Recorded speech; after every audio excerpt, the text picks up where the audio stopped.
Now, with the Albanians in particular, who were coming into the UK in very, very large quantities last year, I did show you a series of TikTok adverts and images. Well, someone's done the work of putting all this together. It's Zach Garner-Perkis, investigations editor of express.co.uk.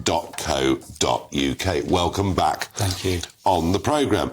Let's begin showing something that you put together from a guy called Alex Vischer, who is a big-time criminal, but almost a celebrity now on TikTok, isn't he?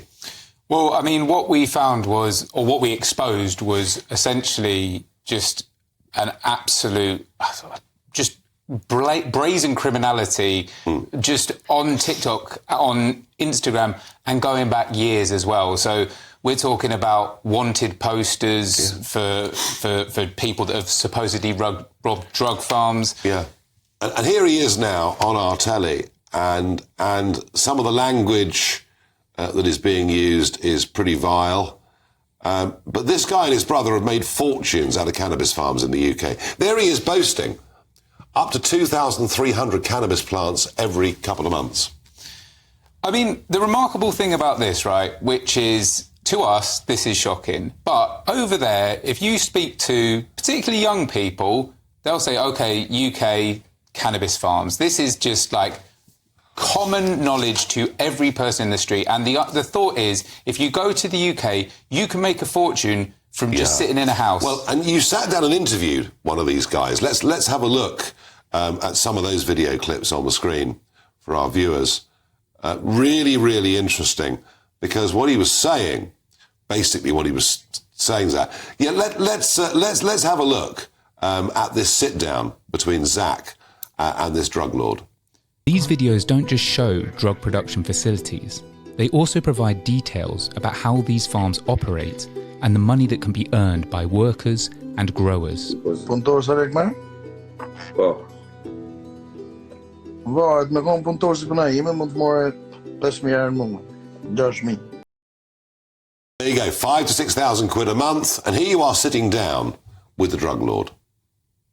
Social media not only influenced Loku to travel to Britain illegally, it's also provided the method for him to get there. Kjo është pjesa më e rëndësishme e gjithë rrugtimit. Këtë e kam njoftë, numrin e kam njoftë në rrjetet sociale TikTok, që më ka nisë dhe shoku, i kam shkruajt, më ka dhënë numrin, aty taksia ja kam tregu se çdo gjë nga Belgjika. His story was corroborated by a people trafficker we tracked down, who boasted about making posts that immediately went viral on social media. Jo, për momentin, do më thënë, unë kam gomone për Angli, eja do nisemi nesër, a kupton, thjesht gënjej bre, po.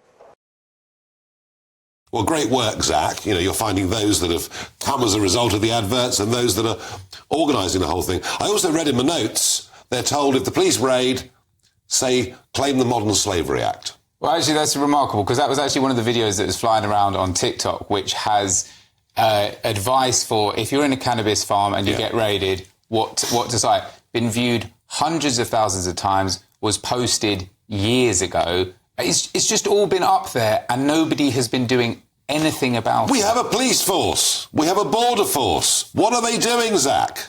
Well, but this is the thing of, like, social media, is that, like, that they just don't seem... There's certain parts of social media that they want to police, and then there's brazen criminality, which all of a sudden that exists in this kind of invisible spot that, like, nobody's able to happen. But, like, these things are clearly... They're laughing in the face of the police and the beneficiaries, apart from the criminals, the beneficiaries, of course, are Meta, that owns Instagram, and TikTok, because they're making money off the back of this, aren't they? Well, this is the remarkable thing about some of these influencers that we found out in Albania that are, they're promoting a criminal lifestyle in the UK.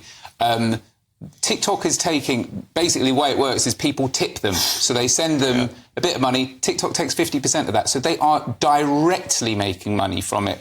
With Meta, Instagram, we know they like to keep people on their platforms, whatever means, whether it's promoting drug farms or, you know, looking at what moves to do in the gym. Like, they don't mind.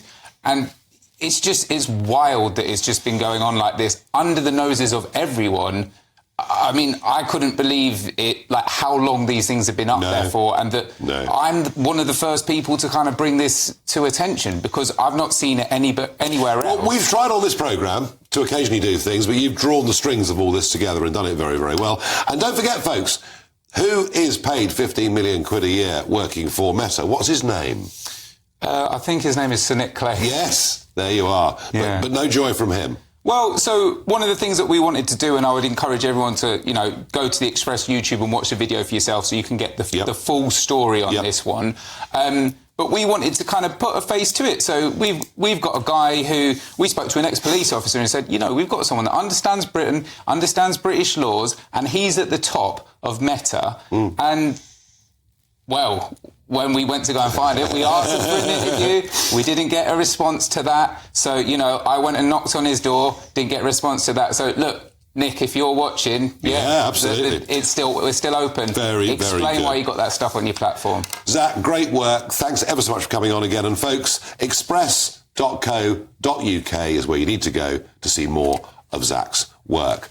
A TikTok spokesman said they work closely with UK law enforcement, the National Crime Agency and aid organisations to fight this industry-wide issue, and they have a strictly maintained zero-tolerance approach to human exploitation. Meta said buying, selling or soliciting drugs is not allowed on our platforms. When we find content coordinating this illegal activity, we remove it from our platforms.